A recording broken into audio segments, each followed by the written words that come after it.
we help beneficiaries who do not have normal access to knowledge, research, and international economic law. And these beneficiaries are helped by student teams in those different TradeLab universities. And we really do this quite successfully for a number of years already to train students in these different localities and to help beneficiaries. And the output is published online, but we thought this year what we could do is ask students who have worked on these TradeLab clinics across the globe to make a short video of what they've done. So what follows is a showcase of selected projects that have been conducted through TradeLab in the academic year 2019-2020. And looking back, we've done 13 legal clinics in places as varied as Geneva, Barbados, Washington, DC, Israel, in Africa, many different locations. We've done 40 projects in total, training about 150 students. So this has been a very active, very productive year for TradeLab, notwithstanding COVID.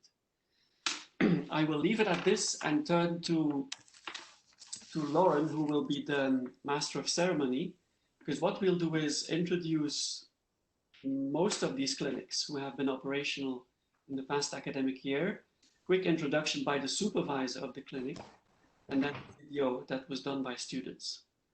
Lauren, can you take it from here? Yes, thank you so much, Professor Paulin. And thank you to everyone for joining us today. We're so excited to share some of the work that the students. And we're also going to have a Best Student Video of 2020 contest.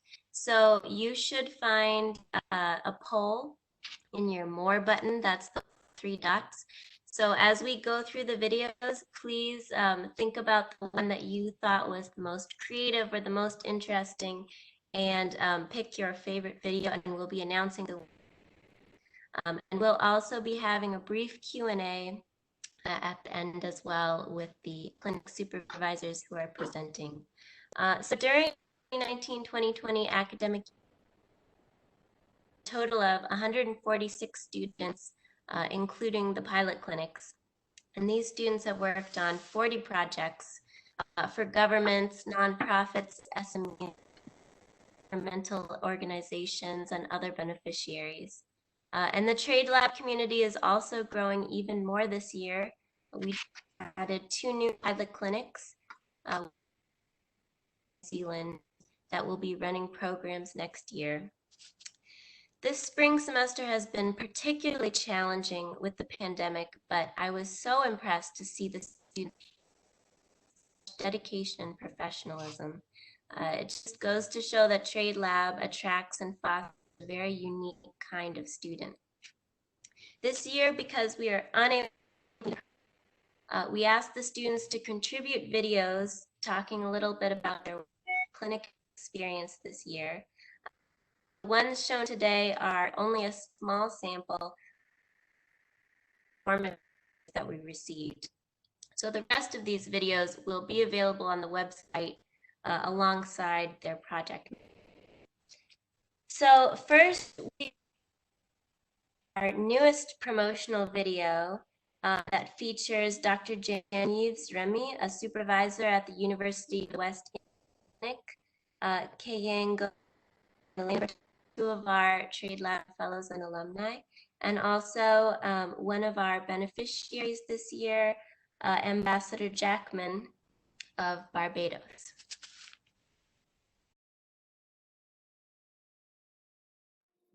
Hi, I'm Jani Remy, Deputy Director at the Srinath Rampal Center at the University of the West Indies, Barbados. We were attracted to join TradeLab because of the unique pedagogical experience it offers. Unlike other law school clinics, TradeLab establishes a decentralized network of accredited universities, each of which acts as its own hub for bringing together the trade and investment law community, comprising experts in trade and investment law, academics, students, who assist a beneficiary client on a pro bono basis with a trade or investment law issue. As a student, TradeLab provided me with an exciting opportunity to get hands-on experience in an area of law that is especially significant in practice, yet scarcely taught in Australian law schools. This year, as a TradeLab Research Fellow, I assisted one of the clinic projects at the University of West Indies in Barbados. My experience as a research fellow has been enriching and pleasant. I had the opportunity to work with a team who was striving to make the best out of this experience and to collaborate with and learn from experienced practitioners and great mentors. It has been very rewarding to see the students grapple with the foreign themes of trade law and find their voice to discuss complex trade issues in a meaningful way, not to mention the impact of the thorough research and advice that they simultaneously produce for the beneficiaries. The work the students have done in their investigation of a potential Caribbean-China trade agreement is genuinely groundbreaking. No one else has done this before. They have teased out issues, highlighted concerns, and identified areas of particular interest in ways which I hope will spur on policymakers in the Caribbean to think more deeply about the future of the region's economic relationship with China. Their work will not rest and gather digital dust on the virtual shelves of government departments. Rather, the work will be used by Caribbean policymakers as a platform upon which to build a balanced relationship between the Caribbean and China. Well done. As the supervisor of a TradeLab clinic here in the Caribbean, I can attest to its value. We tell students about experiences with clients, but nothing quite prepares them for the real world as much as TradeLab does. Beyond trade law, TradeLab gives an excellent introduction to entering the workforce as a lawyer. Having become a graduate at a large commercial firm, my interactions with my colleagues and my clients is reminiscent of my TradeLab experience, and I've found this comparison useful in providing advice to the participants as a fellow. Currently, I work at the World Trade Organization as a junior legal affairs officer on services trade-related matters. Joining TradeLab has been instrumental to build the foundations of my professional career. TradeLab builds an international ecosystem through practical North-South and South-South collaboration. We believe that we are part of the democratization of international law, and in the process are helping grow the future trade and investment law practitioners and policymakers of the world.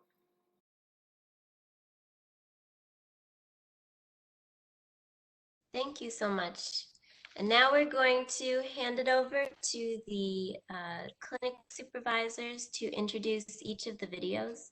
We are featuring 11 videos from our clinics that have run in the fall and spring semesters this year. So I'm going to hand now to Professor Calamita to introduce the National University of Singapore. Thank you very much, Lauren. Good evening. It's great to be here with so many colleagues and friends. My name is Jan Calamita from the Center for International Law at the National University of Singapore. This past year, we ran 4 projects for beneficiaries on 4 different continents, and we had 15 undergraduate students in our clinic. The first project was a project for Canada, for which you'll see the video, an empirical study on the effectiveness of non-disputing party state submissions in investor-state disputes. Second was for the government of Chile, a primer on the investment facilitation for development initiative in the WTO. The third was for the Kingdom of Thailand on joint interpretations in investment treaty dispute settlements. And lastly, for an anonymous country on the impact of investment treaties obligations on green energy reforms. The video you're about to see is from the Canadian team.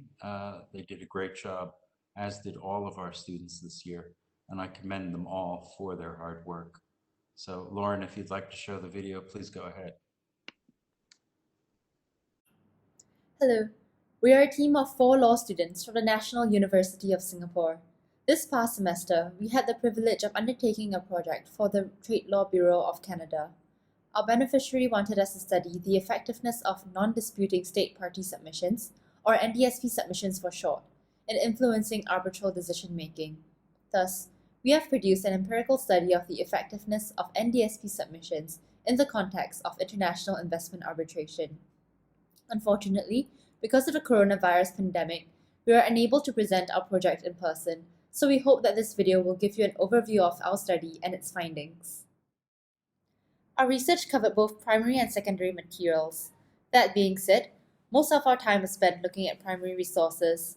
How we went about our research was first, to identify the international investment agreements that contain provisions allowing NDSPs to make submissions to the tribunal.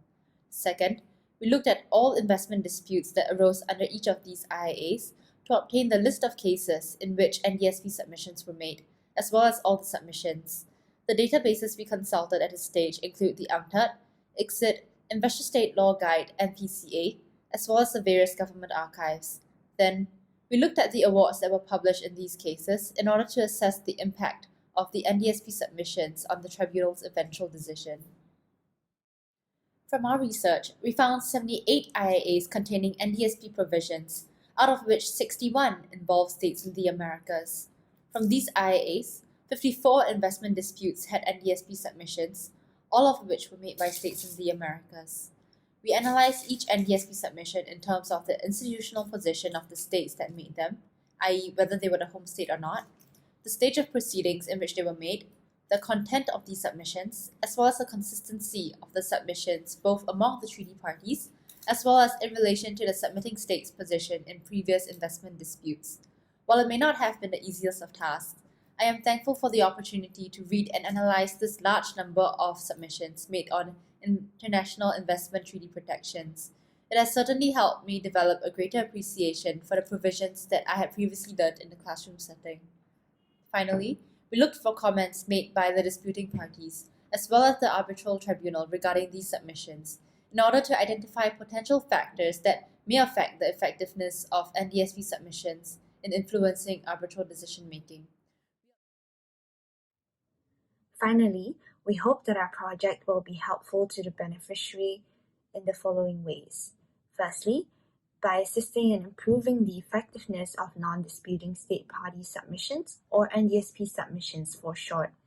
While our empirical research suggests that a conclusive pattern of how tribunals treat NDSP submissions is not necessarily discernible, there are certain factors that may be helpful in this regard.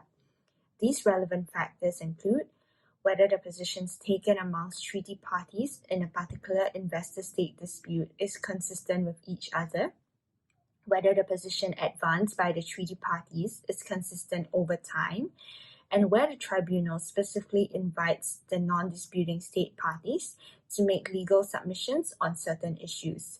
Secondly, we also hope that our paper will give a better understanding of the problems that often plague such mechanisms and therefore assist in helping treaty parties draft clearer and more effective NDSP provisions. In short, we are very proud of our report and hope that you would also find it a useful and interesting insight into the use of NDSP submissions in international investment arbitration. We would like to thank Professor Janssen Kalamita and Dr. Ayelet Berman for the opportunity to participate in this TradeLab clinic. We also want to thank our mentors, Dr. Charalampos Giannakopoulos and Alvin Yap, for providing feedback and guidance on all our ideas and our drafts. It has truly been a great learning experience for all of us. Thank you. Thank you so much. And now I'd like to invite Professor Yearwood from the University of the West Indies to give his introduction.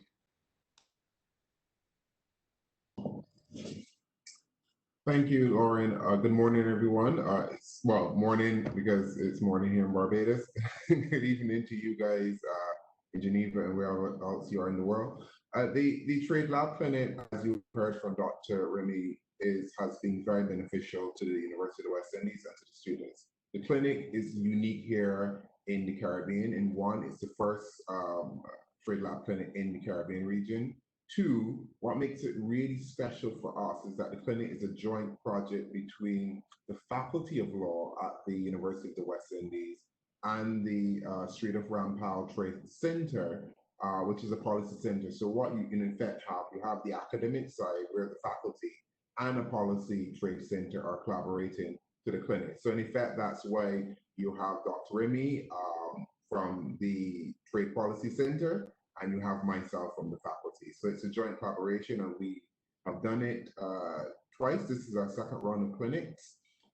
This year we had 10 students, and we had 3 projects, as you can see from the screen. We had a project looking at the Atacane in Brazil.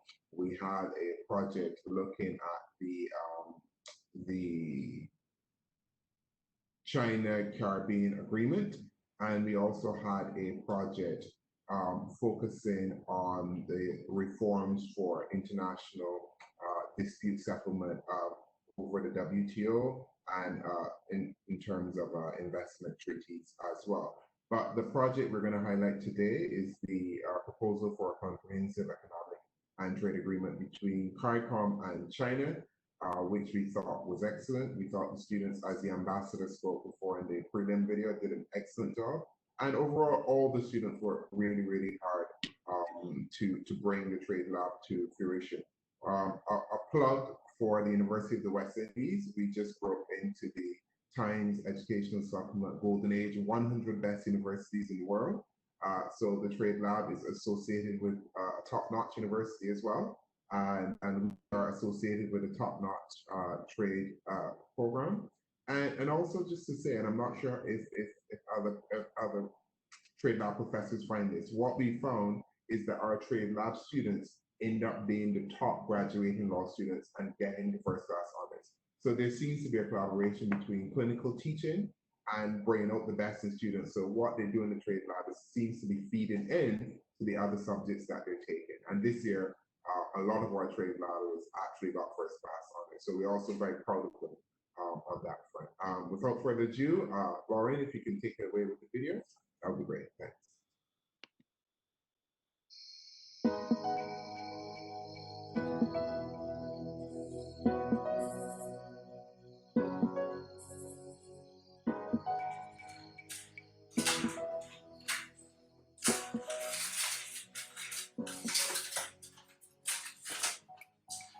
My name is Sarah Batch, and this TradeLab experience has given me a wealth of knowledge. Practically, TradeLab has made me extremely proficient in Microsoft Word. Additionally, TradeLab exposes you to the wide world of trade law. Our project explored the economic and trade relationship between CARICOM states and China with the aim of creating a comprehensive economic and trade agreement between the parties. Now, this project gave me greater insights into the relationship between CARICOM states and China and highlighted the advantages and disadvantages of such a relationship. We analyzed trade data, trade objectives, and trade agreements and worked out the best sectors for our clients to include in the proposed CETA. Now, ultimately, this project was eye-opening as it took us through the arduous background process of creating an FTA of sorts. Suffice it to say, the knowledge and skills gained throughout this process was invaluable. Therefore, I would recommend TradeLab to any person interested in broadening their knowledge.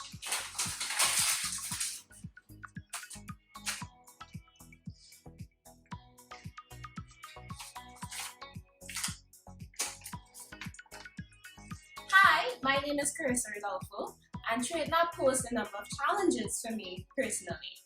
Between managing the expectations of my supervisors and clients, along with their constructive criticism, managing my time, and working with my group members, I had to venture into the area of economics or analysis, which was entirely new to me. Although this was somewhat overwhelming and nerve-wracking initially, it taught me the value of different perspectives and being flexible. In the end, these challenges were what allowed me to be a better student and a more versatile person. So I would recommend TradeLab to anyone who's willing to come out of their comfort zone and challenge themselves.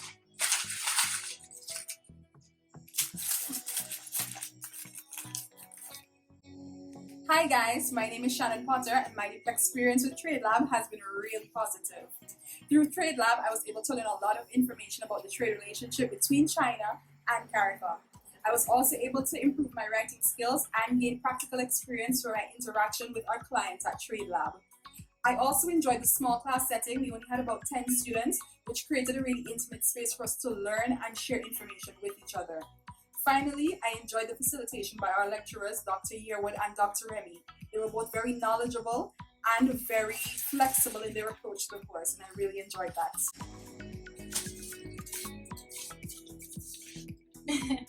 Hi, my name is Michaela Davesi.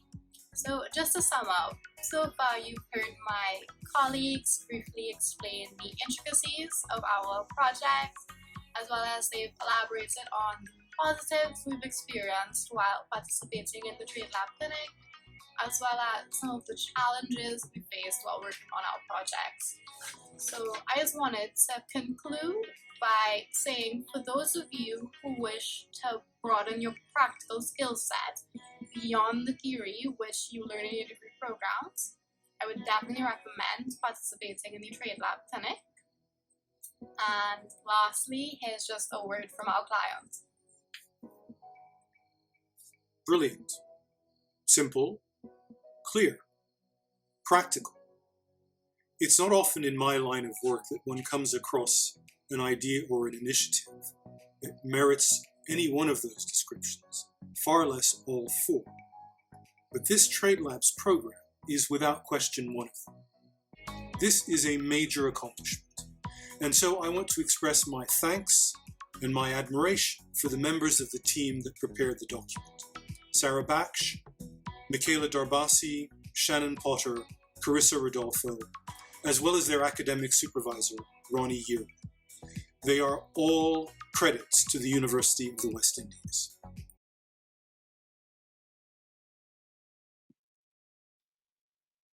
Thank you so much. And now we'll hear from Professor Paulin for the Graduate Institute. Hi again from Geneva. So at the Graduate Institute, we had our TradeLab clinic in the fall. So starting in September till the end of the year. And this year I was supervising together with two amazing supervisors, Soledad Leal from Mexico, former diplomat there, and Vincent Bayer, a PhD student at the Graduate Institute. Because one of the things we did for the first time this year was to really broaden the scope of projects beyond trade and investment. We did a very interesting tax project for the BEPS monitoring group, looking into bilateral tax treaties and how they affect services, trade, cross-border services supplies. We did a project for the Punta del Este group in Uruguay on transparency in the WTO.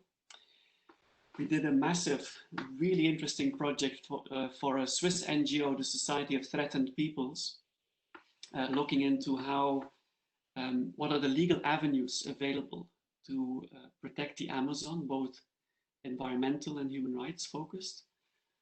And finally, and that's the one we'll be watching the video for, we did a project for the government of Ecuador and a couple of Ecuadorian trade associations on how they can increase market access for certain products. Wonderful job, all the students, the supervisors, an amazing TA, Panagiotis, as always.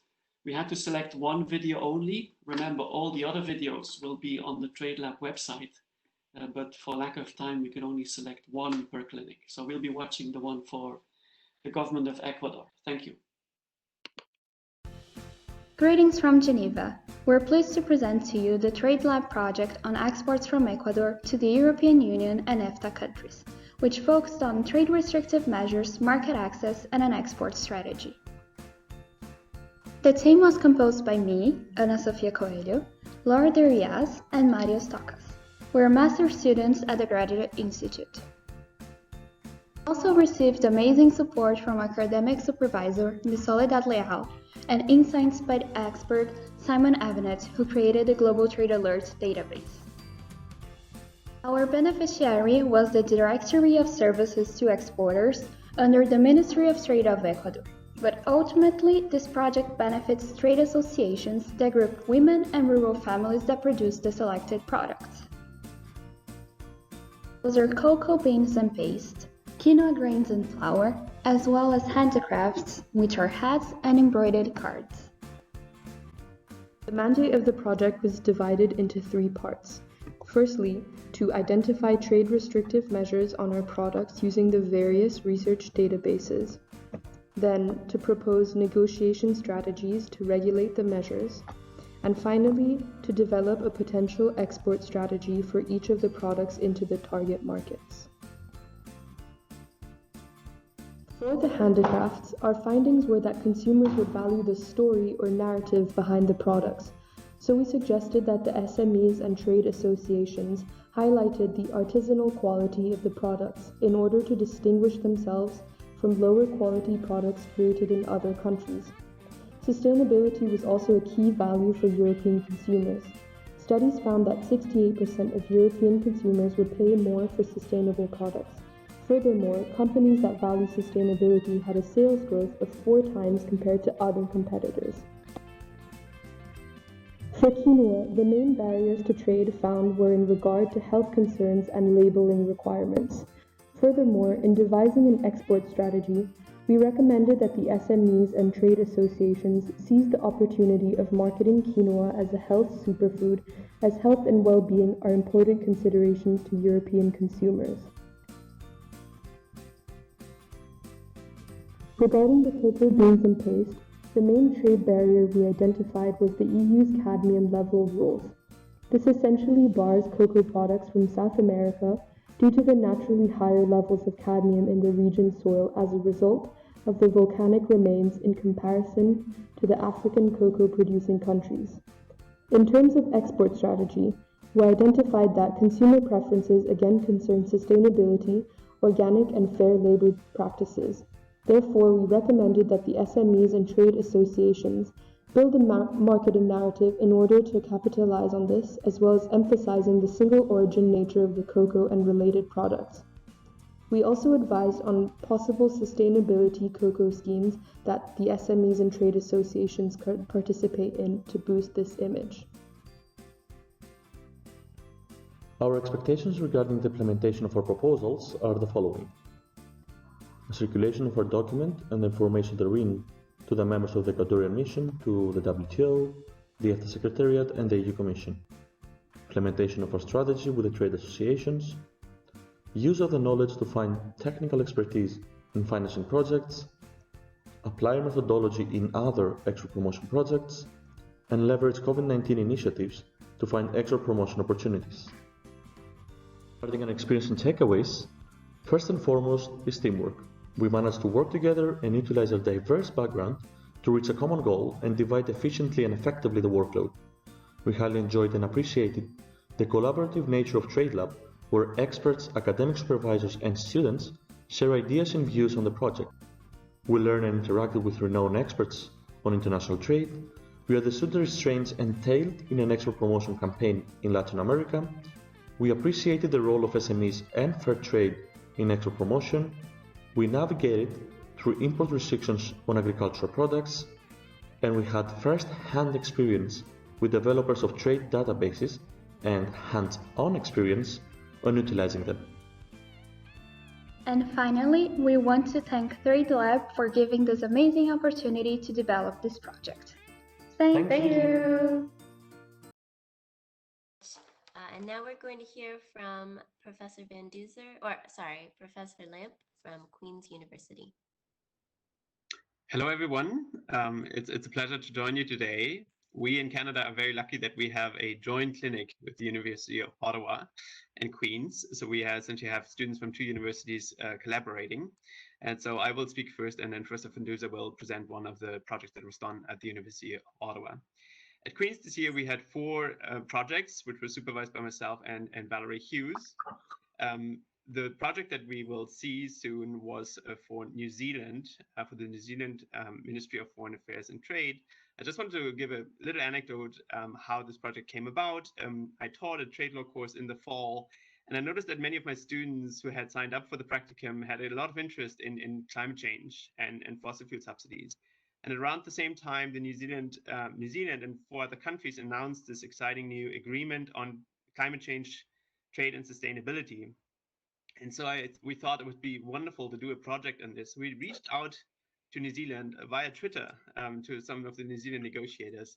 And they got back to us. They were very excited about this, and this is how this project came about. So it's I think a nice example of how TradeLab can also be both responsive to the needs of beneficiaries, but also responsive to student interests. The other three projects that we did at Queen's were concerned cannabis transport for an indigenous community that has to cross the United States to reach a different part of its territory. So we try the students try to find out how that could be done. We worked also for Global Affairs Canada on dispute settlement mechanisms and free trade agreements, and finally we looked at competition law. So without further ado, let's look at the video. My name is Isabel, and today I'm joined by my colleagues Taylor, Megan, and Patricia. We are one of the teams that comprise the TradeLab, a joint international economic law clinic at the University of Ottawa and Queen's University. Throughout the winter 2020 semester, we worked on a memorandum that addresses fossil fuel subsidy disciplines in the Agreement on Climate Change, Trade, and Sustainability. Although this project is confidential and we are limited in what we can share, we hope that this video summarizes the general idea of our memorandum. Carbon emissions from the use of fossil fuels are one of the major causes of climate change, threatening disastrous and irreparable harm to the environment and human civilization. Fossil fuels are the world's dominant energy resource and include coal, oil, and natural gas. We use them every day, from fueling our cars to heating our homes. The widespread use of fossil fuels is a major issue in itself, but a compounding issue is the fact that fossil fuels are heavily subsidized by governments in a number of ways. Mitigating the impacts of climate change will require reducing worldwide consumption of fossil fuels by disciplining these environmentally harmful programs. Although international institutions such as the OECD, the G20, and the United Nations have acknowledged the importance of reforming these subsidy programs, little progress has been made. While the rationale behind some of these subsidies is strong, they also have strong detrimental effects. By reducing the cost of fossil fuels, this encourages their increased consumption. They also contribute to carbon lock-in. For example, by funding the establishment of a new coal mine, this ensures the use of coal for the lifetime of the mine. Fossil fuel subsidies also impede the transition to renewables by making fossil fuels cheaper and directing less money into the development of new energy sources. Against this backdrop, Costa Rica, Fiji, Iceland, New Zealand, and Norway have agreed to negotiate the Agreement on Climate Change, Trade, and Sustainability, otherwise known as the ACTS. This is an agreement that envisions bringing together trade, climate change, and sustainable development objectives. Since the agreement was announced in September 2019, Switzerland also joined this group of initial negotiating countries, signaling broadening support for the agreement. A major goal of the ACTS is to establish commitments to eliminate fossil fuel subsidies. As such, the ACTS will include obligations on fossil fuel subsidy reform with the primary objective of disciplining fossil fuel subsidies. Our memorandum provides options for the structure and substance of legal obligations on fossil fuel subsidy reform. It focuses on four main components: definitions and scope, primary commitments, including both notification and reduction commitments, exceptions, and development. The memorandum draws heavily on lessons learned from existing multilateral agreements, including the Agreement on Subsidies and Countervailing Measures, the Agreement on Agriculture, the Trade Facilitation Agreement, as well as the experience gained during the ongoing fisheries subsidies negotiations. And it includes recommendations as to which options are best suited to achieving the objectives of the beneficiary. That concludes our presentation. Thank you for taking the time to learn about our project. We learned a great deal ourselves, and we're very grateful for the opportunity to have participated in TradeLab.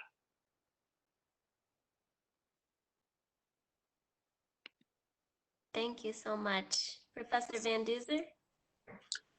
Well, thank you very much, Lauren.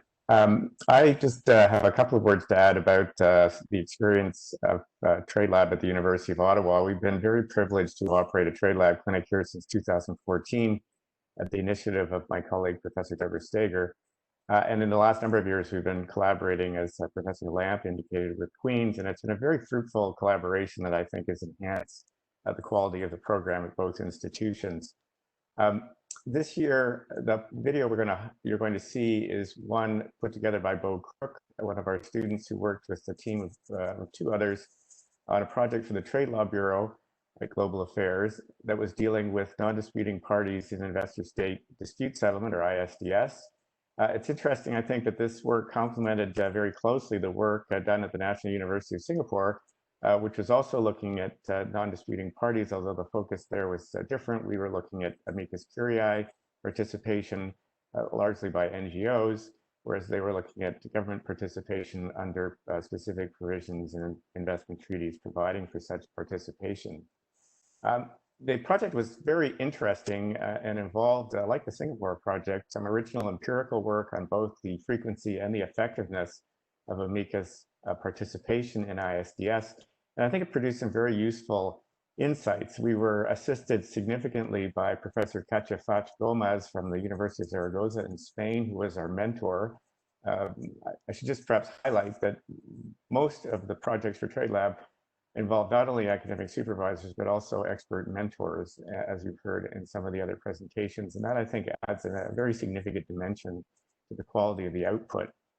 The Canadian government was interested in this work for a couple of reasons. They were quite, they're in the process of revising their bilateral investment treaty model. So one of the issues they wanted to sort out was how best to address non-disputing party participation. Canada also has a leadership role in the work of the UNCTAD Working Group 3 on ISDS reform, and this is one of the issues that the working group is dealing with. So we're quite hopeful that the work of our students will support the work of the Canadian government in this regard. I'd note also that, like most projects, this one will be available on the TradeLab website. So for anyone who's interested in looking at the content of these or other TradeLab projects, you can access them there. So I think with that brief introduction, I will turn it over to the video. Bo is going to talk a bit more about the project, but also about his personal experience as a TradeLab student. Thank you. Hi, everybody. I'm Bo, a graduating student over at the University of Ottawa's Faculty of Law. For our project with TradeLab, we were fortunate enough to work with the Trade Law Bureau at Global Affairs Canada on ISDS issues. Specifically, we were called upon to take stock of the role that non-disputing parties have within the existing investor-state dispute settlement framework. Essentially, since non-disputing parties, that is, third parties to the underlying investment dispute, have only been allowed within the ISDS framework since roughly, give or take the turn of the money, around 2000-ish, we were charged with looking at what's happened in those 20 years since, and where can the system go from here. Undoubtedly, much like a bunch of the other TradeLab projects, this presented a unique situation, since it wasn't just a specific point of law we were researching, but it had both legal and policy-based considerations. Of course, there are the more typical elements to any law school research. We looked at a bunch of conventions, like the ICSID Convention and the more recent Mauritius Convention, on top of the evolution of the existing non-disputing party framework within the broader ISDS sphere. But on top, and along with that, there is of course the classical existing literature review. However, the cool part was, in order to substantiate our conclusions about the system, this meant we actually had to go through over 20 years of ISDS jurisprudence to be able to provide concrete evidence to our beneficiary about the efficiency of the system. Essentially, we couldn't just keep this all in the theory, they wanted empirical evidence to support what we found. And let's face it, at law school, there's really limited chances for such a comprehensive class. In general, either you're faced with a 100% final exam or a 100% final paper on a specific point of law. Participating in TradeLab gave us not only the opportunity to apply the theory we learned in other classes, but the ability to learn how things are actually applied in practice. For example, in one of our first drafts, we devoted a fair amount of time to discuss NAFTA's Article 1128 and state participation. Consequently, as that ended up actually being outside the scope of the research, we had a detailed discussion about the practical application of that article within ISDS. And on top of the substantive side of things, TradeLab at the University of Ottawa was an awesome opportunity since it's run as a clinic alongside Queen's University in Kingston. So on top of the bilingual and bijural resources available to us in Ottawa, we were able to gain a different perspective on our work by consulting with our colleagues at Queen's. Fortunately enough for us, that meant we managed to go on a law school field trip to Kingston for a day. In fact, check out some of the highlights from the trip.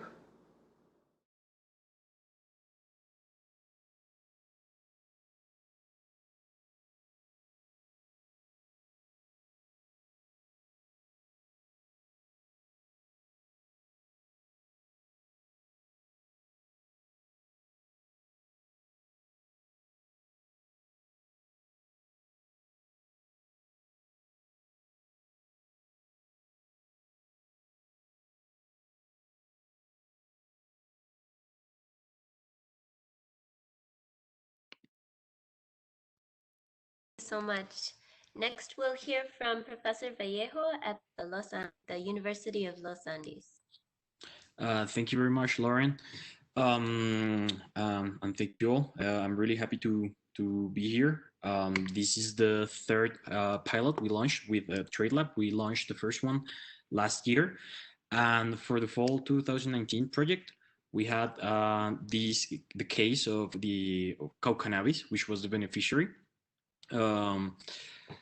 And the report dealt with the exportation of medical cannabis in Colombia. So in 2016, the Colombian laws changed and they allowed for the medical cannabis growth, right? And there were a bunch of companies trying to enter the country. We had a lot of investment from Canada, from the US, some European companies were also interested in the market. And the reality was that even though this was a really interesting type of business that came with the legalization of medical cannabis, the small producers were left aside because the financial requisites in order to enter the business were quite high. So we contacted this small association of growers. They are actually a really interesting group. They're called Cow Cannabis. They are located south of the country in the department or the region of Cauca, which is a problematic area, and there's a lot of illicit crops.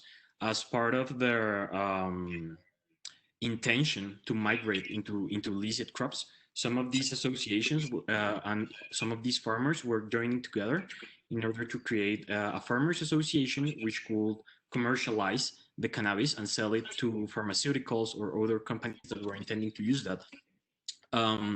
So it was really interesting because they worked in a really informal way. They had some really good ideas. They already had the crops. They had a lot of families who were part of this association, but somehow they did not fulfill the legal requirements to enter the legal market, if you will. So the report pretty much dealt with two parts. One is all the national requirements in order to enter the market, and the other one deals with all of these international trade rules that will affect the commercialization of these products eventually. It's the step they are looking forward to export into the international markets. But of course, there's a lot of tensions between trade rules, WTO rules, the trade agreements that Colombia has negotiated with other countries. So we deal with all of these based on some specific subheadings for the cow cannabis products. So I would just let you see the video, which was done by one of the students for this project. Thank you. Hello to everyone. My name is Carolina Vargas, and I am a law student at Universidad de los Andes, Colombia. In 2019, I participated in TradeLab.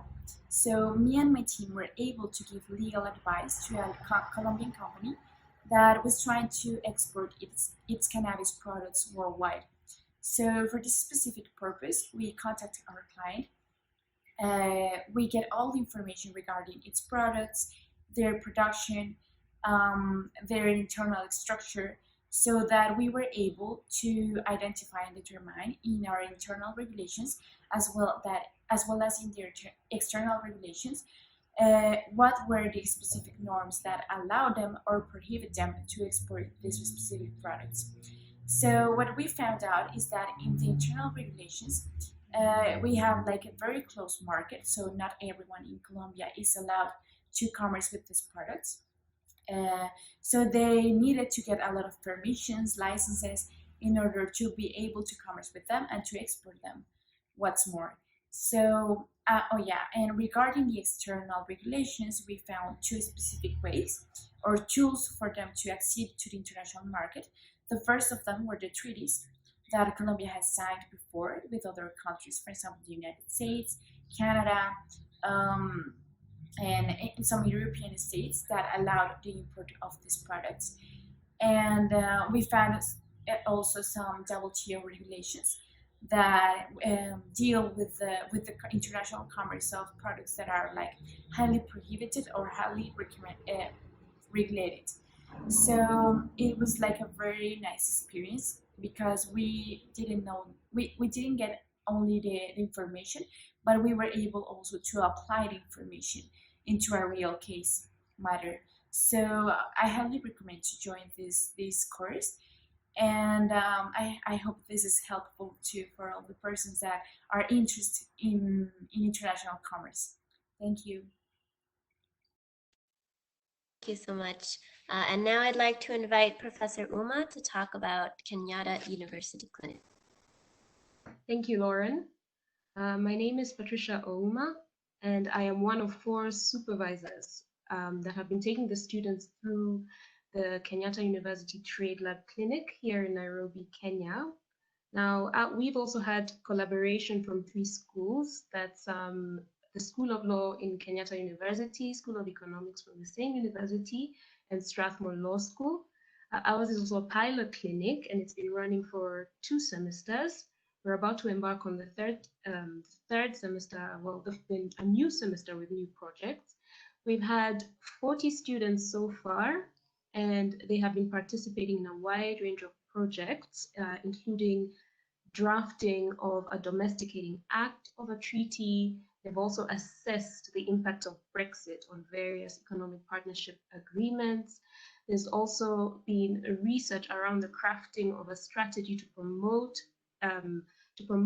the export of services, and the beneficiaries have also been wide-ranging. These have been non-governmental organizations and governments alike, government agencies. We've also had judicial bodies. Overall, the students have had a great experience, interacting with real issues and in real time. And this has allowed them to be able to see what is relevant and be able to present information to beneficiaries by using the theories or converting theoretical concepts that they've learned in the classroom into things that are useful to industry, government, and the public sector. The intensity of the project has enabled our students to become better people in general, and we're very happy with them and we're very proud of them. In our video, we have one of the students, Abigail Namasaka, who will just give the general experience and the general feelings of our students. Thank you, Lauren. Over to you.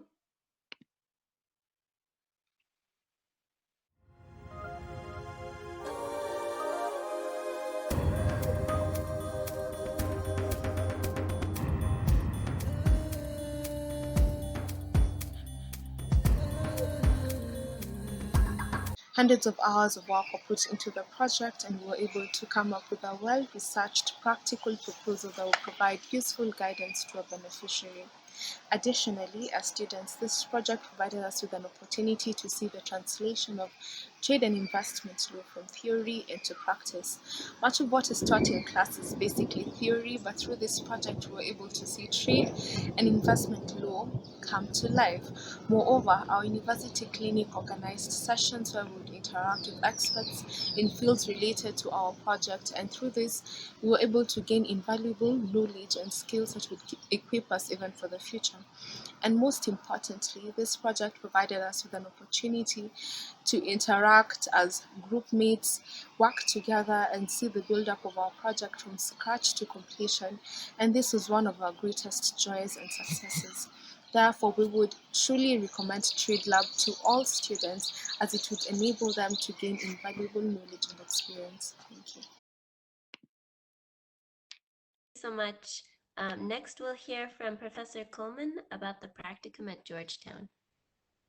Thank you, Lauren. Hello, I am Kathryn Kuhlman. I'm one of the 3 professors who supervise the Georgetown University Law Center International Economic Law Practicum, along with Jennifer Hillman and Joost Pollen. We had 18 students this semester and 6 projects that were very diverse. I'll tell you briefly about the projects before we go to the video, which is focused on one of the projects that was a very exciting collaboration with the University of Arizona Law School. We had 2 projects focused on investment this semester. One was with the Center for International Private Enterprise, CIPE, focused on investment screening mechanisms. And another was with the government, looking at assessing how BITs and investment contracts could be designed to prevent litigation and manage damages. We then had a project with the Tax Foundation focused on digital services tax and the consistency with EU and WTO law. We had another project with the Quaker UN office that was originally set up to look at trade and sustainable development and put together a statement in preparation for the upcoming WTO ministerial conference. When that was postponed, we quickly pivoted to look at the implications for trade and sustainable development within the WTO and the multilateral system more broadly. We had another project with the government of Afghanistan that was looking at non-tariff measures and non-tariff barriers between Afghanistan and its trading partners in Central Asia. And then finally, last but definitely not least, is the project that I mentioned with the University of Arizona that was with a group called the Fresh Produce Association of the Americas. And the project was looking at how the trade remedy rules are particularly challenging in the context of perishable agriculture. So we have a video on that project that we're going to share now and look forward to talking about that a bit more. Hello, my name is Caroline Garth, and I worked with my colleagues Ben Daly, John Frick, Ju-Yoon Jung, and Suguru Yokoi on a project that involved updating United States anti-dumping law and practice to better accommodate international trade in perishable agricultural goods. Our goals for the project were twofold. The first was to provide convincing arguments that current anti-dumping methodologies do not function well for trade in perishable agricultural goods, and the second was to make recommendations, both for ways that foreign producers and U.S. importers can navigate the current system, and also for changes to U.S. methodologies that Congress, the Department of Commerce, and the United States International Trade Commission should consider. In order to achieve these goals, we employed the following methodology. For each stage of an anti-dumping investigation, we identified the current methodology, we outlined shortcomings in that methodology in terms of handling the unique features of the trade in perishable agricultural goods, and we made the appropriate recommendations. The first substantive issue we dealt with was standing to file a petition for an anti-dumping investigation. Our analysis focused on the proposed Defending Domestic Produce Production Act, which would redefine a new group of seasonal producers of raw agricultural products in the United States to make it substantially easier for domestic producers to bring anti-dumping cases. Through our research, we found a number of challenges to that proposed legislation. First, there is a substantial threat of retaliation from United States trading partners, including retaliatory tariffs and an increased risk of anti-dumping actions against U.S. exports in foreign countries. Second, there is a risk of challenge at the WTO. The anti-dumping agreement requires that the domestic industry filing an anti-dumping petition must represent a major proportion of total domestic production. Accordingly, we recommend that Congress should not pass the Defending Domestic Produce Production Act. And we encourage members of Congress and the United States Trade Representative to consider the negative impact on United States consumers, importers, and domestic producers caused by retaliatory tariffs, retaliatory anti-dumping actions, and WTO challenges. A determination on 5 main issues, we found the following. First, on respondent selection, we selected respondents to adequately represent the perishable agriculture industry under investigation. We recommend Commerce to consider selecting more than 2 to 3 exporters as respondents. Second, we found that growers of perishable agriculture products may be highly vulnerable to the risk of triggering adverse effects of valuable treatment, which can significantly increase the dumping margin. Thus, we suggest foreign produce growers and U.S. importers to build collective resources to be well prepared for Commerce's investigation. Third, regarding the foreign-like products, we found that because of perishable agricultural goods' wide variety of products and sales conditions, Commerce should use more detailed questionnaire in this industry for fair comparison. Fourth, on the date of sale issue of export price, we note that advanced contracts with fixed prices often lead to sales below market price and may lead to dumping. As a result, we recommend Commerce to adopt the contract date of advanced contracts as the date of sale. Lastly, regarding the ordinary course of trade issue of normal value, we recommend Commerce to adopt new practices like the current alternative cost test, which can adequately reflect the distinctiveness of perishable agricultural industry. The injury side of the investigation can be broken down into 4 parts: domestic-like product, domestic industry, competition, and causation. As for the domestic-like product, we found that fresh produce has unique characteristics that can make the traditional like product analysis inadequate. This led us to conclude that the like product methodology could be improved by increasing the focus on consumer preference.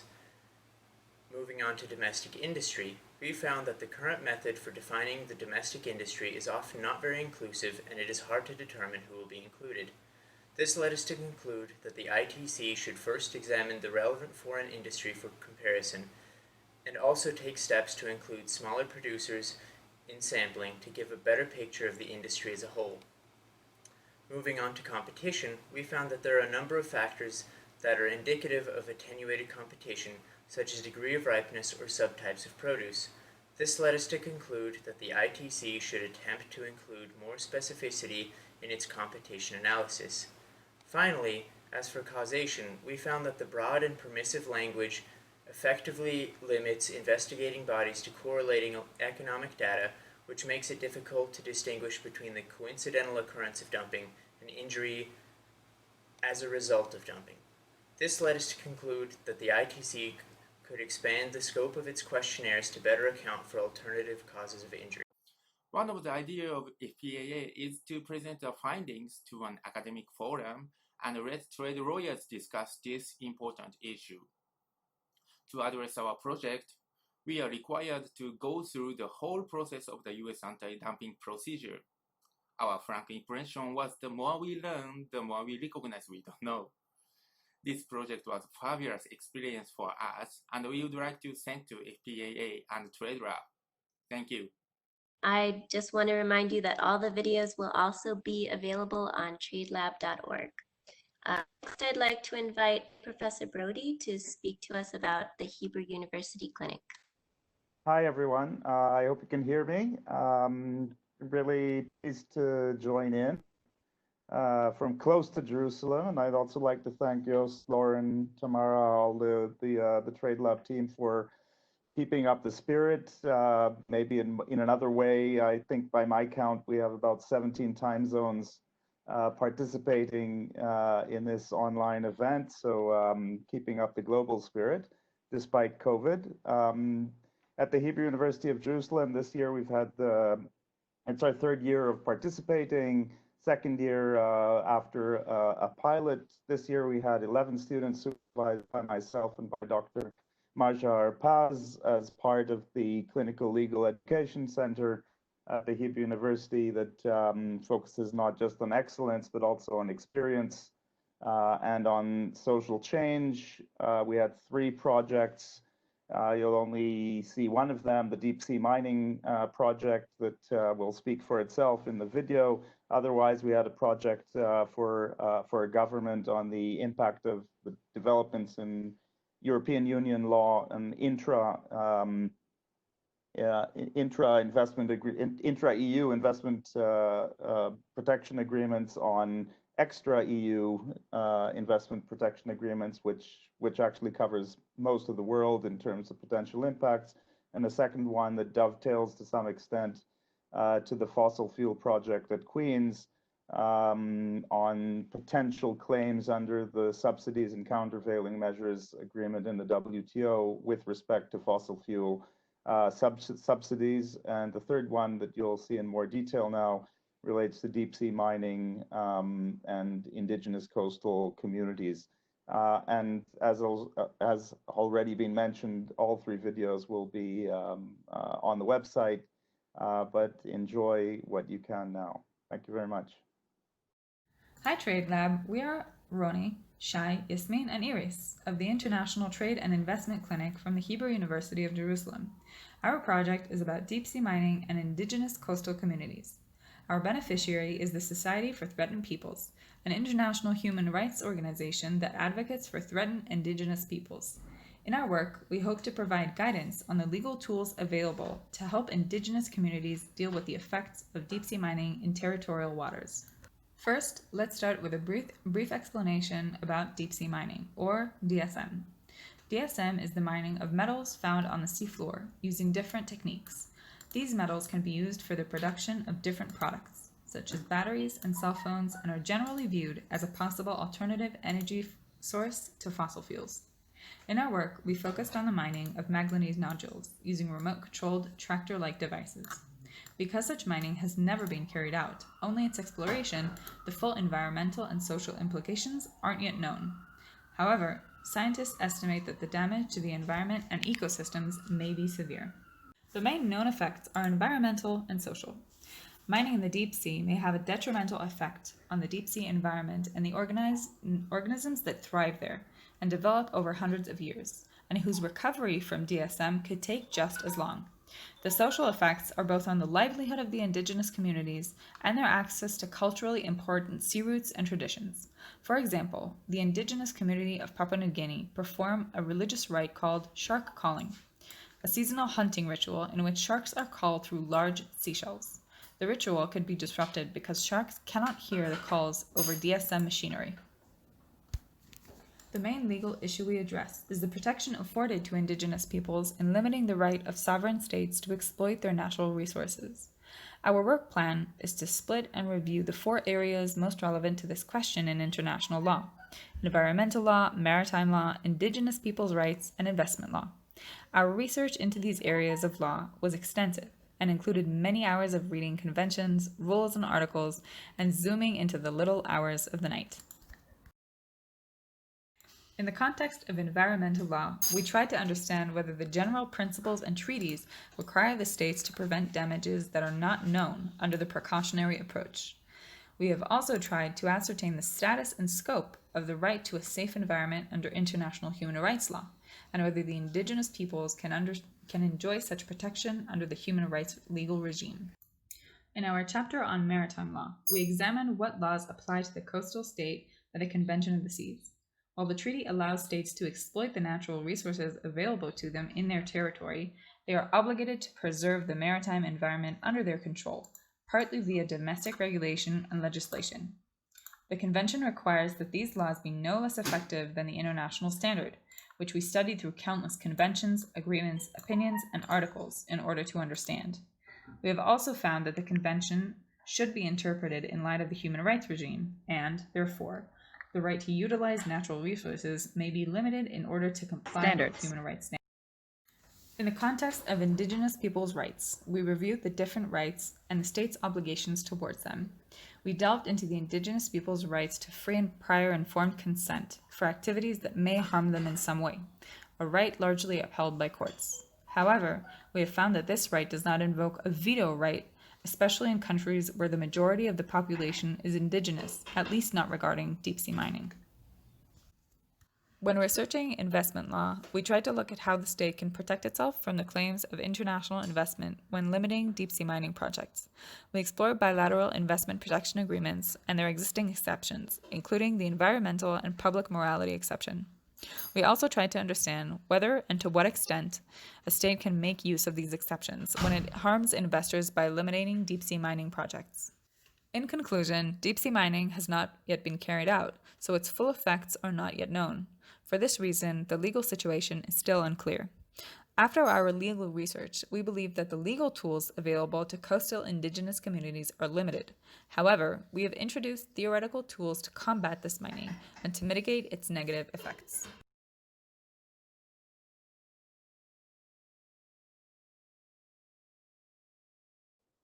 Thank you so much. Next, we'll hear from Professor Aznar at the University of Buenos Aires.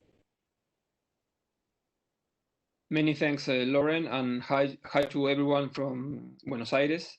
My name is Facundo Pérez Aznar, and I am Professor of International Economic Law at the University of Buenos Aires. Last semester, from August to December 2019, we had our pilot clinic.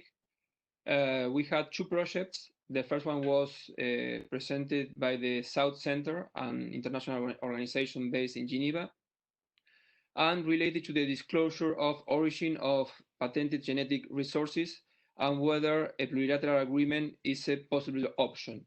This project relates with the problem of how to protect traditional knowledge related to patent applications and ultimately how to protect the interest of communities in developing countries that have traditional knowledge.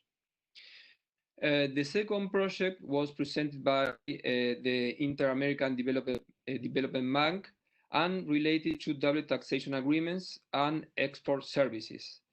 The idea of this project was to analyze how taxation measures affect export services in Latin America and how double taxation agreements can be better implemented in order to promote the exports of services in the region. We are going to now see a short video of the first project submitted by the South Center. If you can go to with the video, Lauren, and thank you very much. Hello, my name is Maria Florencia Garcia and I'm from Argentina. I was a student at the first TradeLab clinic run by the University of Buenos Aires in 2019. This clinic had 2 projects. The one I took part in consisted in drafting a memo for the South Center, which was the beneficiary of the project. Our research was focused on the disclosure requirements regarding the origin of patented genetic resources and whether a plurilateral agreement would be a possible option. The aim of our research was to address the concerns of developed countries regarding the misappropriation of genetic resources and traditional knowledge. The way to do so was to analyze new ways to implement international law obligations upon local patent systems, to broaden or to create new disclosure requirements applicable for patent applicants.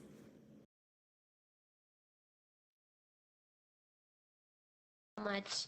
And finally, I'd like to invite Professor McCong to talk about the Trade Policy Training Center in Africa, the clinic in Tanzania. Thank you.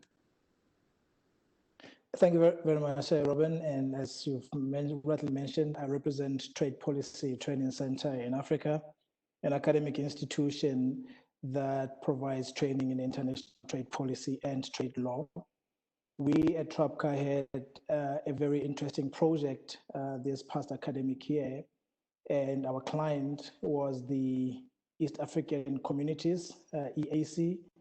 And with the EAC, the project was basically out cost-benefit analysis with a view to establishing whether the EAC should enter into free trade agreements with the United States, China, India, EFTA states, as well as Gulf Cooperation Council states. As you can imagine, there's a lot of enthusiasm and interest in the African market, hence this flurry of requests which were sent to the EAC. We had about 33 students carrying out the projects, and basically, much as this was one request, it represented 5 projects in one, and these students are basically students from working professionals, let me put it that way. They are working professionals from government, private sector, and civil society organizations. So I think in a nutshell, we had a very good project, and the output would be considered by the EAC countries in August this year. Thank you very much.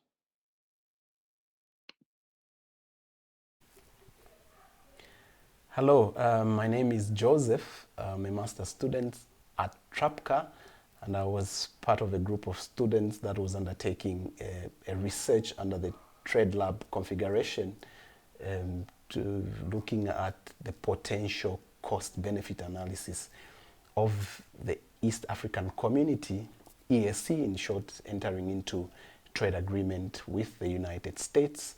I think it's important that these issues are looked at critically, especially for African RECs, taking into account issues of power asymmetry if you are negotiating with a big economy like the United States. And we could see from the output of our work that it's important to look at not only the economic side of the impacts, but also the legal implication of entering into these trade agreements with big economies, we could see that the legal side of issues are quite complex because the United States tends to look at broader issues that it includes in these trade agreements, issues to do with the environment, issues to do with investor protection, issues to do with employment, issues to do with human rights sometimes. And I think it's important that the East African community, in this case as the focus of our study, should be able to be conversant with these issues, especially ensuring that at national level they have the laws that are able to fit into such a massive trade agreement with the US. On the economic side, we were able to see that using the smart simulation, the partial equilibrium model, we could see that only Kenya had positive trade effects if the East African community entered into this trade agreement with the United States. The other countries had negative trade effects, which means I think there is a lot of work to do in terms of undertaking structural transformation of these countries for them to be able to enter into this trade agreement. Alternatively, these countries could analyze and try to see some of the products that they can exclude from this trade agreement, which would probably be the highest or that will have the biggest impact, negative impact, should they enter into this trade agreement. I think going forward, our research was quite limited. We would implore maybe other groups of students, or including the ESC under the configuration of the TradeLab, to be able to take this forward and also undertake further research in terms of going deep in terms of warfare effects of such a trade agreement, as well as looking at issues of revenue, loss of revenue, which is a critical issue to most of the African countries. It was a good experience for our group. I think it not only helped us comprehend by reading widely on some of these trade agreements that the big economies enter into, but it gave us it improved personally my research skills, obviously with the other colleagues, in readiness for us to undertake also the development of our thesis as a final year student. So I think it was a good experience. It improved my analytical skills as well, and just an understanding as well of the multilateral trading system, which plays a role when it comes to these specific trade agreements that big economies enter into with developing countries. So thank you very much, and we look forward to the next challenging session of work. Thank you very much. So much. Thank you to all of our clinic supervisor presenters today, and also the students who submitted videos for this showcase, and also the other videos that you'll see on the website later. So now please take a moment to fill out the poll. I know we saw a lot of great videos and it's hard to choose, but please fill out the poll while we talk about the new TradeLab Fellow program. So this spring we started a program for the clinics who may not have as many resources. These are alumni from past TradeLab clinics that were selected based on clinic needs, project topics, and areas of interest. We actually received an overwhelming response from all of our many talented alumni. And we had working with University of the West Indies Clinic, and who are Scott Falls, Elena Bertola, and Kayengo. And we also had 4 fellows working with students at the Kenyatta Clinic, who are Trung Nguyen, Tristan McLeod, Sankari Krishnan, and Yannick Trudel. These fellows provided invaluable hands-on legal research and reference to the students. And it also created an additional networking opportunity, both for the fellows and for the students. And we received really positive feedback from both students and supervisors. So if you're an alumni and you're interested in volunteering to be a TradeLab fellow, I will be sending out a call for applications, and we hope to continue this program in semesters to come. Now, I just wanted to thank everyone involved in putting together this showcase. Thank you so much, and all of the clinic students. And thank you for dedicating your time and expertise to trade. Thank you also to Africa Francoli, who stepped in at the last minute to provide some logistical help, and also Tim Booter, who did all of our video edits and helped put together the promotional video. And of course, last but not least, thank you to all of the TradeLab students. These challenging, fascinating projects this year. So thank you so much, and I'll open it up to the closing comment. Thank you, Lauren. I'm not quite sure how to raise a hand in WebEx, but this is Kathryn Kuhlman from Georgetown Law School. I just wanted to say that after all of the years of participating in TradeLab, I think there was something a little bit special about doing this the way that we did today, doing the showcase through video. I know it's been challenging for everyone, but it does make us feel like a very close-knit community, I think, to see all of the work of the other clinics. So thank you, everyone, for that. And I wanted to just say that all of our students did an amazing job this year in spite of very challenging circumstances. So kudos to everyone and all of the projects. And for the Georgetown Clinic, I wanted to just give a word of special thanks to Tara Francis, who was our wonderful TA this past spring semester and just did an instrumental job with our clinic, as I know is true for some of the other clinics as well. So thank you again to everyone, and it was great to see all of the work of the clinics around the world.